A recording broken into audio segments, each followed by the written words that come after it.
안녕하세요. 인생 이야기 시청자 여러분. 세월이라는 단어를 들으면 어떤 모습이 떠오르시나요? 늘 든든했던 부모님의 어깨, 평생 가족을 위해 헌신했던 배우자의 손등, 우리 모두에게는 늘 지켜주던 사람이 어느 순간 지켜받는 사람이 되는 날이 찾아옵니다.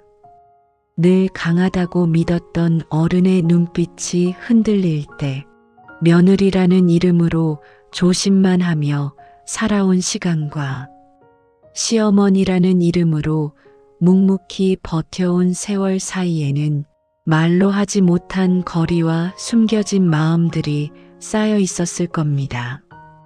오늘 이야기는 의사 한마디로 모든 관계의 자리가 바뀌기 시작한 한 가족의 이야기입니다. 역할이 바뀐 그 자리에서 며느리와 시어머니가 서로의 손을 다시 잡기까지의 여정. 어쩌면 우리 모두의 이야기일지 모르는 깊은 울림을 주는 사연을 지금부터 함께 들어보시죠. 정희는 병원 대기실 의자에 앉아 두 손을 무릎 위에 꼭 모은 채 시계를 바라보고 있었다. 진료실 문이 빨간 불이 꺼질 때마다 가슴이 괜히 더 조여오는 기분이었다. 시어머니 영자는 정희 옆에 앉아 있었다. 평소처럼 말수가 많지도 그렇다고 불안해 보이지도 않았다. 오히려 괜찮다는 듯 괜히 병원까지 와서 호들갑이네. 툭 던지듯 말하곤 했다. 정희는 그 말에 아무 대답도 하지 않았다. 사실 오늘 병원에 오자고 한 것도 영자가 아니었다. 며칠 전부터 같은 말을 반복하고 장 보러 나갔다가 길을 헷갈려 이웃에게 데려다 달라는 전화를 했던 날 이후 정희의 마음은 계속 불안했다. 설마 아니겠지.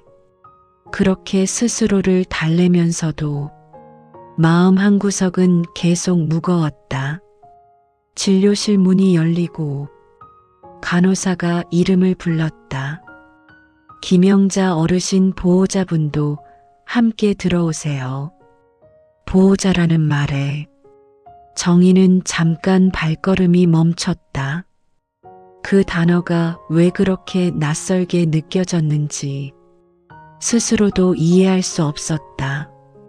진료실 안은 조용했다. 의사는 차분한 목소리로 여러 질문을 던졌고 영자는 몇 번이나 같은 대답을 반복했다. 그때마다 정희는 괜히 손에 힘이 들어갔다. 잠시 후 의사는 조심스레 말을 꺼냈다. 아직 초기 단계이긴 하지만 치매 증상이 의심됩니다. 그 말은 아주 조용하게 떨어졌지만 정희의 귀에는 크게 울렸다. 머릿속이 하얘지고 숨이 막히는 느낌이 들었다. 반면 영자는 의사의 말을 제대로 이해하지 못한 듯 고개를 갸웃거리며 말했다. 그러니까 나이가 들어서 그런 거죠? 다들 이쯤 되면 깜빡깜빡하잖아요. 정희는 아무 말도 할 수 없었다. 그저 고개를 끄덕이며 의사의 설명을 대신 듣는 역할이 자연스럽게 그녀에게 넘어왔다. 병원을 나서며 영자는 평소처럼 앞서 걸었다. 하지만 그 뒷모습이 이상하게 작아 보였다.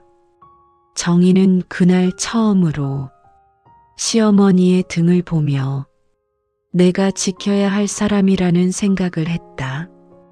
늘 눈치 보던 며느리에서 어느새 보호자가 되어버린 순간 그 역할의 변화가 이렇게 갑작스러울 줄은 몰랐다. 그리고 그날 밤 정희는 잠들지 못한 채 천장을 바라보며 생각했다. 어디까지 내가 할 수 있을까? 잘할 수 있을까? 그 질문은 앞으로 이어질 긴 시간을 조용히 예고하고 있었다. 집으로 돌아오는 길은 병원에 갈 때보다 훨씬 조용했다. 영자는 버스 창가에 앉아 밖을 멍하니 바라보고 있었다. 평소라면 시장 이야기를 하거나 집에 가면 뭘 먹을지 묻던 사람이었다. 정희는 그 옆에서 몇 번이나 말을 꺼내려다 말았다.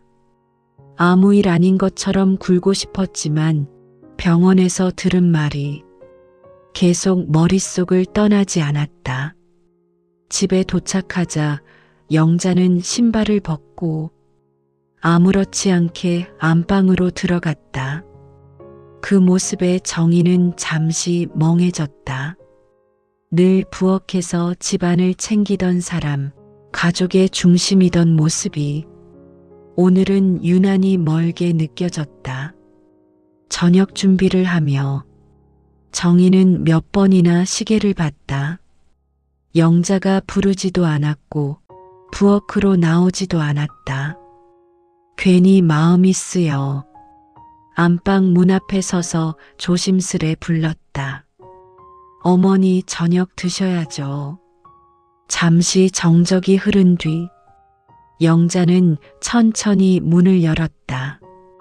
얼굴에는 아무 표정이 없었지만 눈빛은 어딘가 불안해 보였다. 내가 혼자 못 먹을까봐 그래. 영자의 말에는 농담처럼 들리지만 가시가 숨어 있었다. 정희는 순간 당황했다. 그런 뜻이 아니었지만 설명하려고 하면 할수록 상처가 될 것 같았다. 아니에요, 어머니. 그냥 같이 드시자고요. 식탁에 마주 앉았지만 젓가락 소리만 집안을 채웠다. 정희는 일부러 영자의 반찬을 챙겨 놓았다. 평소 영자가 정희에게 하던 것처럼 그 작은 행동 하나가 오히려 영자의 마음을 건드렸다. 이제 내가 이것도 내가 챙겨줘야 할 만큼 됐어? 영자의 목소리는 낮았지만 단단했다. 정희는 젓가락을 내려놓고 고개를 숙였다. 어머니, 그런 뜻 아니에요. 제가 그냥요. 그냥이라는 말 뒤에는 수많은 감정이 있었지만 끝내 꺼내지 못했다. 그날 밤 영자는 자주 방을 나왔다. 화장실에 다녀왔다가 다시 안방으로 들어가고 몇 분 뒤에는 부엌 불을 켜고 서 있었다. 어머니, 뭐 찾으세요? 정희가 묻자 영자는 한참을 생각하다 말했다.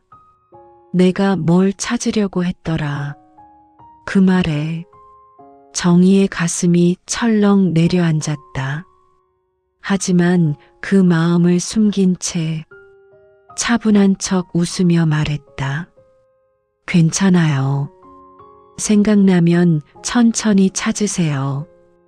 그날 이후 정희는 집 안 곳곳을 조금씩 바꾸기 시작했다. 약 봉투를 날짜별로 정리하고 메모지를 냉장고에 붙였다. 혹시 모를 상황을 대비해 전화번호도 크게 써두었다. 하지만 그 모든 배려는 영자에게는 자신이 점점 작아지고 있다는 신호처럼 느껴졌다. 너무 유난 떠는 거 아니니? 어느 날 영자가 말했다. 아직 나는 멀쩡해. 정희는 아무 말도 하지 못했다. 멀쩡하지 않다는 말을 어떻게 부드럽게 전해야 할지 알 수 없었기 때문이다. 그날 밤 정희는 이불 속에서 조용히 눈물을 흘렸다. 지켜주고 싶은 마음과 상처 주고 싶지 않은 마음 사이에서 그녀는 갈피를 잡지 못하고 있었다. 그날 새벽 정희는 작은 소리에 잠에서 깼다. 현관 쪽에서 뭔가 끌리는 듯한 소리가 들렸다. 처음에는 꿈인가 싶었지만 소리는 점점 또렷해졌다. 정희는 조심히 이불을 걷고 방문을 열었다. 거실 불이 켜져 있었고 현관 앞에는 영자가 앉아 있었다. 외출복 차림에 손에는 오래된 가방을 들고 있었다. 어머니, 이 새벽에 어디 가세요? 정희의 목소리에 영자는 깜짝 놀라 고개를 들었다. 눈이 마주쳤지만 그 눈빛에는 익숙한 집이 아닌 듯한 낯설미 스쳐 지나갔다. 집에 가야지. 영자가 말했다. 이제 늦었잖아. 그 말에 정희의 심장이 철렁 내려앉았다. 여기가 집이라는 사실이 지금 이 순간 영자의 머릿속에서는 흐려져 있었다. 정희는 급히 다가가 영자의 앞에 무릎을 굽혔다. 목소리가 떨리지 않게 애써 힘을 주었다. 어머니, 여기가 집이에요. 지금은 새벽이고요. 영자는 정희를 한참 동안 바라보았다. 마치 처음 보는 사람을 가만히 살피듯이. 그러다 조용히 말했다. 내가 누구였지? 그 한마디에 정희의 가슴이 무너져 내렸다. 하지만 그 감정을 겉으로 드러낼 수는 없었다. 정희는 천천히 웃으며 영자의 손을 잡았다. 그 손은 차갑고 힘이 없었다. 저 정희예요. 어머니 며느리요. 영자는 그제야 어렴풋이 고개를 끄덕였다. 하지만 얼굴에는 안도보다도 깊은 두려움이 남아 있었다. 나 큰일 난 거 아니지?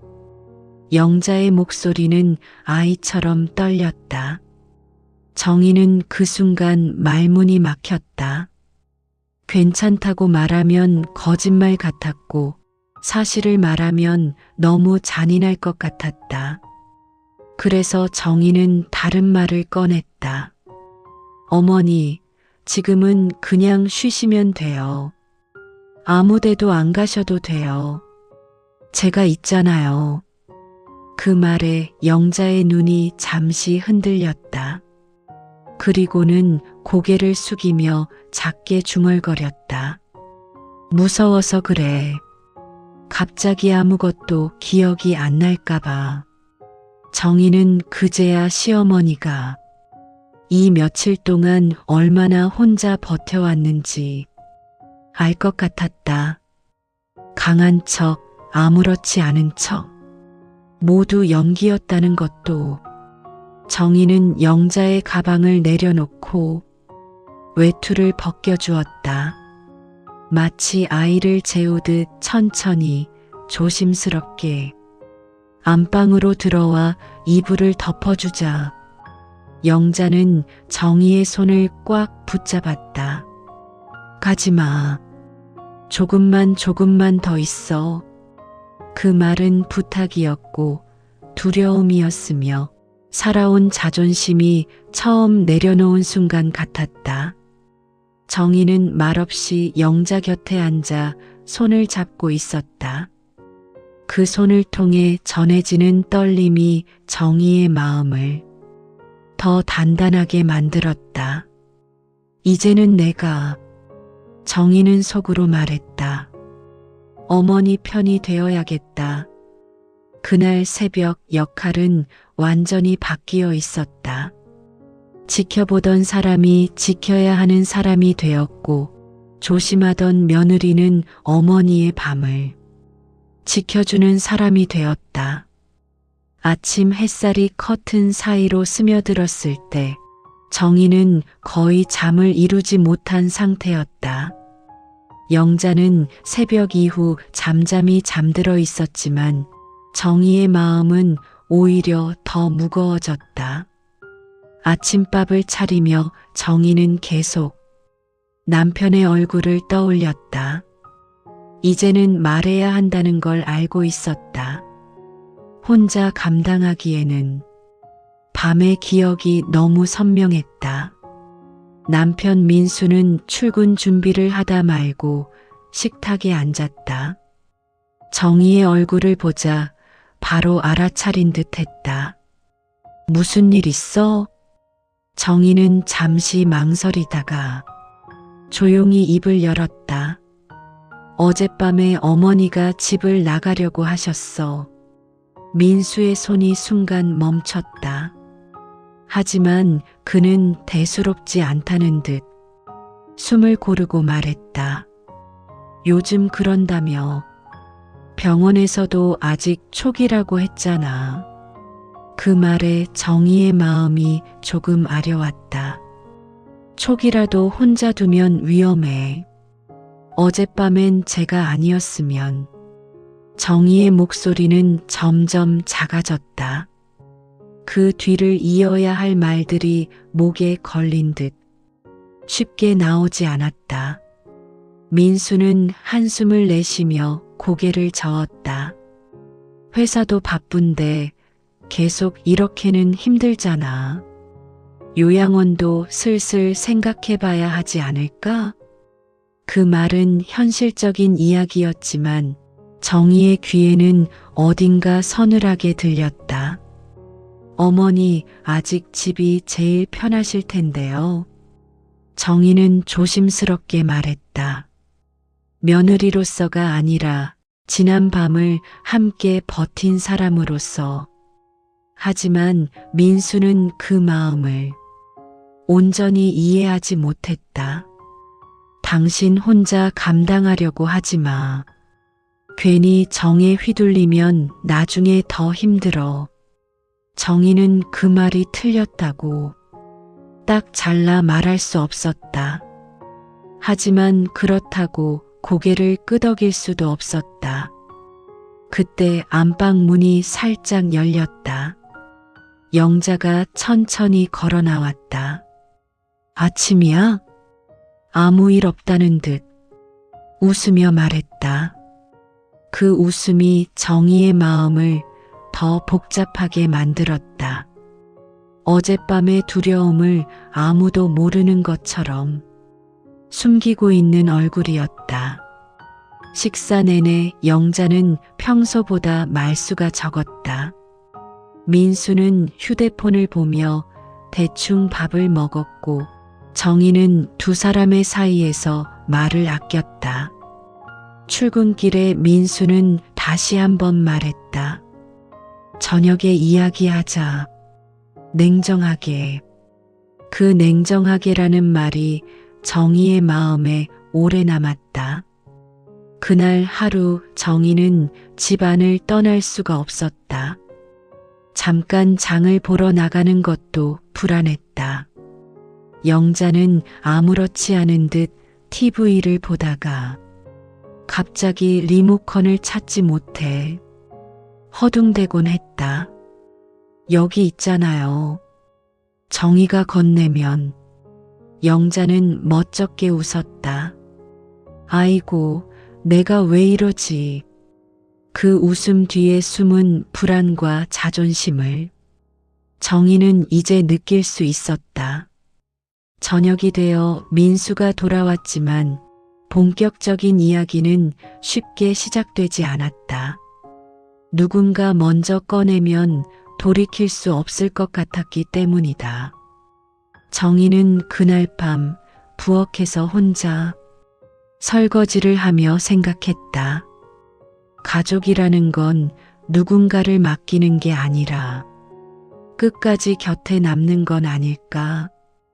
그 생각은 아직 말이 되지 않았지만 정희의 마음은 조금씩 결심 쪽으로 기울고 있었다.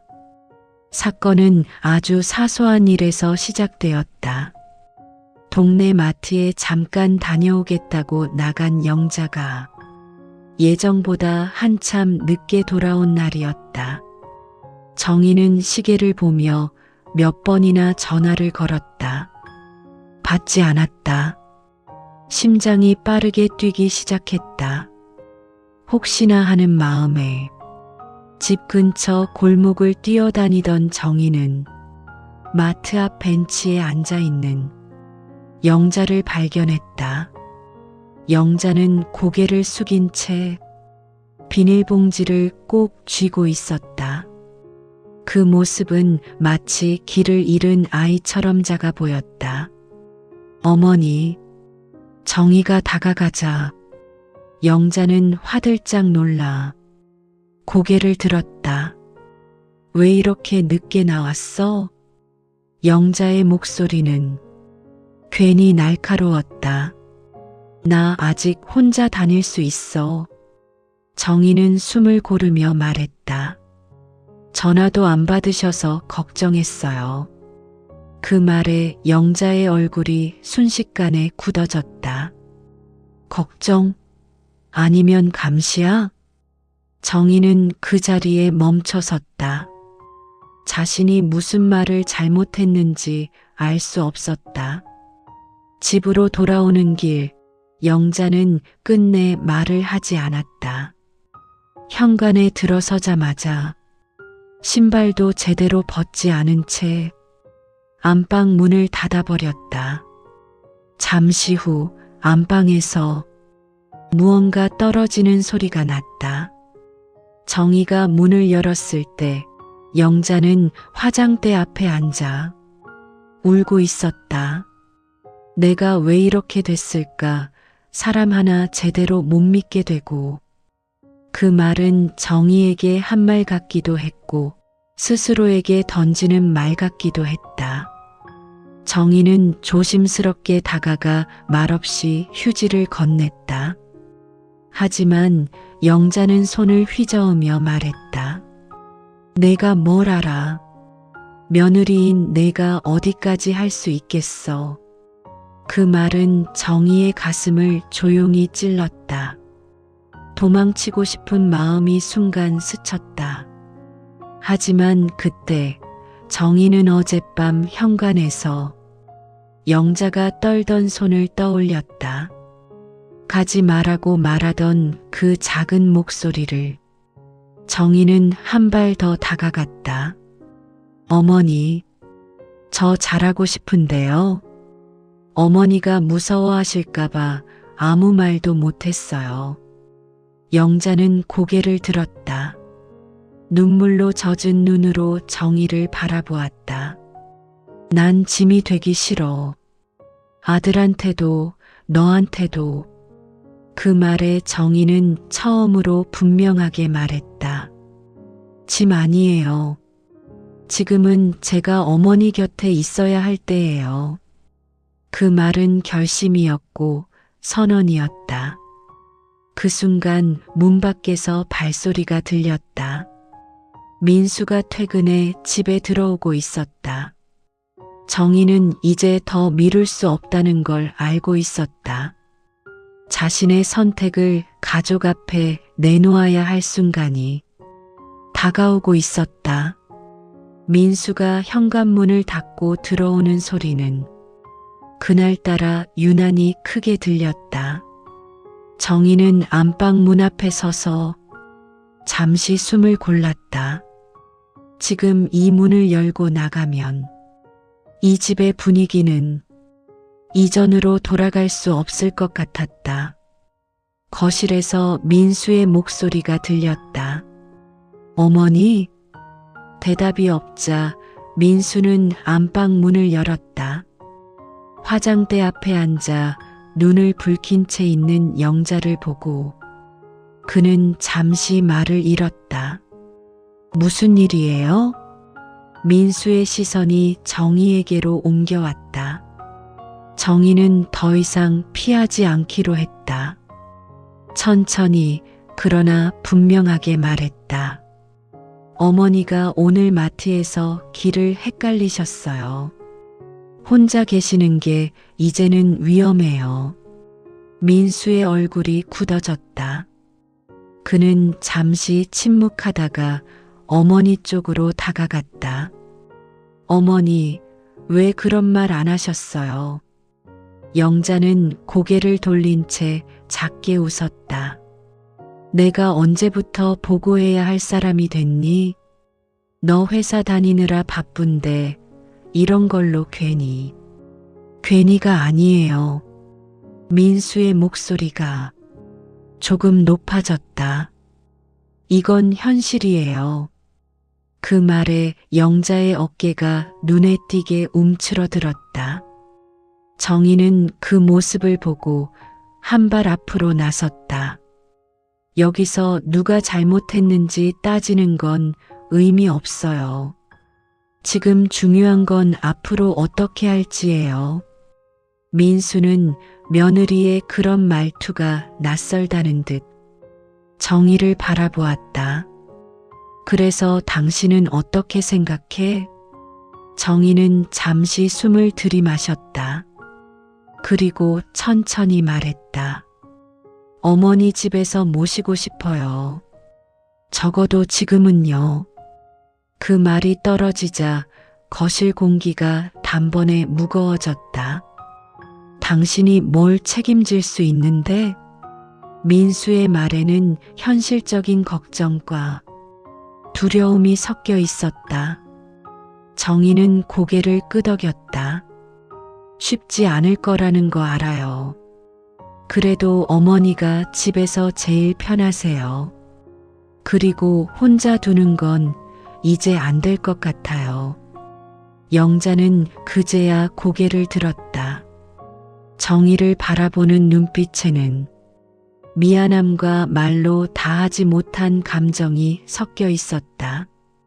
정희 안어까지 이렇게 나서면 내가 더 초라해지잖아. 정희는 영자의 손을 잡았다. 이번에는 망설이지 않았다. 어머니, 초라한 거 아니에요. 도움이 필요한 시기일 뿐이에요. 저도 언젠가는 그 자리에 설 수 있고요. 그 말에 영자의 눈가가 다시 붉어졌다. 이번에는 고개를 숙이지 않았다.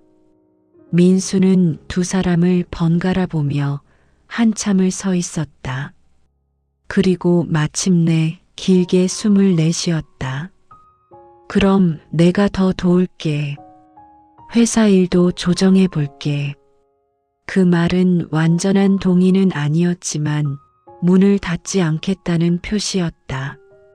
그날 밤 영자는 처음으로 민수 앞에서 솔직하게 말했다. 나 가끔은 내 얼굴도 헷갈릴 때가 있다. 민수는 말없이 어머니의 손을 잡았다. 그 손 위에 정희의 손이 조심스럽게 포개졌다. 세 사람의 손이 겹쳐진 그 순간 이 가족의 자리는 조금씩 다시 정해지고 있었다. 그날 이후 집안의 시간은 눈에 띄게 달라졌다. 큰 변화는 아니었지만 작은 규칙들이 하나둘 자리를 잡기 시작했다. 아침마다 정희는 냉장고 앞에서 영자와 함께 하루 일정을 확인했다. 병원 가는 날, 약 먹는 시간, 민수가 늦는 날까지 메모지에는 커다란 글씨로 적혀 있었다. 영자는 처음엔 그 메모를 못마땅해 했다. 내가 글자도 못 읽는 줄 아니? 툭 던지듯 말했지만 정희는 웃으며 대답했다. 어머니 눈에 잘 보이게요. 저도 같이 보려고요.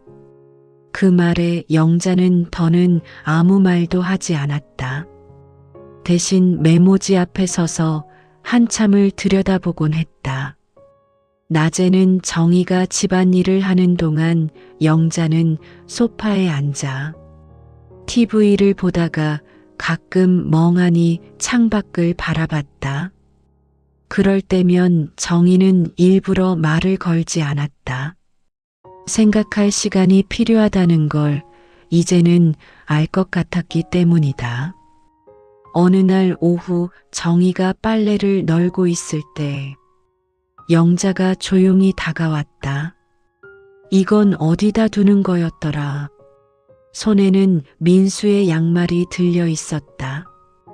예전 같으면 자연스럽게 하던 일이었다. 정희는 양말을 받아들지 않고 그대로 바라보며 말했다. 어머니가 하시던 대로 해보세요. 영자는 잠시 망설이다가 서랍을 열었다. 한 번에 맞지는 않았지만 몇 번을 열고 닫은 끝에 제자리를 찾아 넣었다. 그 순간 영자의 얼굴에 아주 잠깐 미소가 스쳤다. 누군가에게 맡기기만 하는 사람이 아니라 아직은 할 수 있는 사람이란 확인 같았다. 그날 저녁 영자는 처음으로 정희에게 말을 건넸다. 내가 이렇게까지 할 줄은 몰랐다. 정희는 국을 젓던 손을 멈추지 않은 채 조용히 대답했다. 저도요. 제가 이렇게 마음이 바쁠 줄 몰랐어요. 영자는 그 말의 뜻을 다 이해하지는 못했지만 정희의 등을 한참 바라보다 말했다. 내가 예전에 너한테 너무 차갑게 굴었지. 정희의 손이 잠시 멈췄다. 기다렸던 말 같기도 했고 막상 들으니 어떻게 받아야 할지 모르겠는 말이었다. 그땐 며느리는 며느리답게 거리 두는 게 맞는 줄 알았어. 지금 와서 보니까 그게 다는 아니더라. 정희는 국자를 내려놓고 영자를 바라보았다. 그 얼굴에는 미안함과 함께 조심스러운 부탁이 섞여 있었다. 나 앞으로 자주 물어볼 거야. 기억 안 나는 것도 많고 그때마다 짜증내지 말아줄래? 정희는 잠시 생각하다 고개를 끄덕였다. 어머니도 저한테 말해주세요. 무서울 때, 혼자 있고 싶을 때. 그 말에 영자는 아무 대답 없이 고개만 끄덕였다. 하지만 그날 이후 영자는 정희를 불러도 되는 사람으로 마음속에 두기 시작했다. 밤이 되면 영자는 종종 정희 방문을 살짝 열어보았다. 아무 말 없이 확인만 하고 돌아갔다. 정희는 그 소리를 들어도 일어나지 않았다. 그 확인이 영자에게 필요하다는 걸 알고 있었기 때문이다. 지켜주는 사람과 지켜받는 사람이 완전히 바뀐 것은 아니었다. 서로의 손을 번갈아 잡는 관계가 되어가고 있었다. 그리고 정희는 그제야 깨달았다. 지켜주고 싶은 마음이란 모든 걸 대신해 주는 게 아니라 상대가 무너지지 않게 곁에 남아주는 일이라는 걸. 그날은 특별한 날은 아니었다. 햇볕이 조금 좋은 평범한 오후였고 집안에는 TV 소리와 시계 초침 소리만 조용히 섞여 있었다. 정희는 부엌에서 과일을 깎고 있었고 영자는 소파에 앉아 오래된 사진첩을 펼쳐놓고 있었다. 가끔 페이지를 넘기다 말고 한 장을 오래 들여다보곤 했다. 정희야, 영자가 불렀다. 정희는 평소보다 낮은 목소리에 손을 멈추고 거실로 나왔다. 이 사진 말이야. 내가 언제 찍은 건지 잘 모르겠어. 사진 속에는 젊은 시절의 영자와 아직 어린 민수가 있었다. 영자는 그 얼굴을 보며 한참을 말이 없었다. 정희는 사진을 받아들고 조심히 말했다. 민수 어릴 때예요. 어머니가 늘 업고 다니셨대요. 영자는 그 말을 듣고 희미하게 웃었다. 그땐 내가 다 해줄 수 있을 줄 알았지. 아프게 할까봐, 놓칠까봐 밤에도 몇 번씩 깨서 숨 쉬는지 확인했어. 정희는 그 말 속에서 익숙한 감정을 느꼈다. 요즘 자신이 매일 밤 하고 있는 일이었기 때문이다. 영자는 사진첩을 덮고 정희를 바라보았다. 잠시 망설이다가 천천히 입을 열었다. 정희야, 나중에 내가 너를 못 알아보는 날이 오면. 그 말에서 정희의 가슴이 조용히 내려앉았다. 그때도 지금처럼만 해줄래? 소리내서 부르지 말고, 다그치지 말고, 그냥 옆에만 있어줘. 그 말은 부탁이었고, 영자가 처음으로 자존심을 내려놓은 고백이었다. 정희는 사진첩 위에 자신의 손을 올려놓았다. 그리고 천천히 말했다. 어머니, 기억 못하셔도 괜찮아요. 제가 기억할게요. 어머니가 어떤 분이셨는지. 그 말에 영자의 눈가가 촉촉해졌다. 하지만 이번엔 울지 않았다. 고맙다. 이 말은 기억해두고 싶다. 그날 저녁 영자는 잠자리에 들기 전 정희에게 말했다. 오늘은 문 안 열어봐도 돼. 내가 있다는 건 알 것 같아. 정희는 그 말을 듣고 조용히 방문을 닫았다. 그리고 그날 밤 처음으로 깊은 잠에 들었다. 지켜주는 사람과 지켜받는 사람의 자리는 더 이상 중요하지 않았다. 서로의 시간을 함께 건너가고 있다는 사실만으로 충분했다. 역할은 바뀌었지만 마음은 이제야 같은 방향을 보고 있었다. 지켜주는 사람과 지켜받는 사람의 자리는 더 이상 중요하지 않았습니다.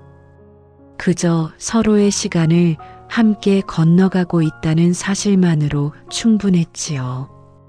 역할은 바뀌었지만 마음은 이제야 같은 방향을 보고 있었습니다.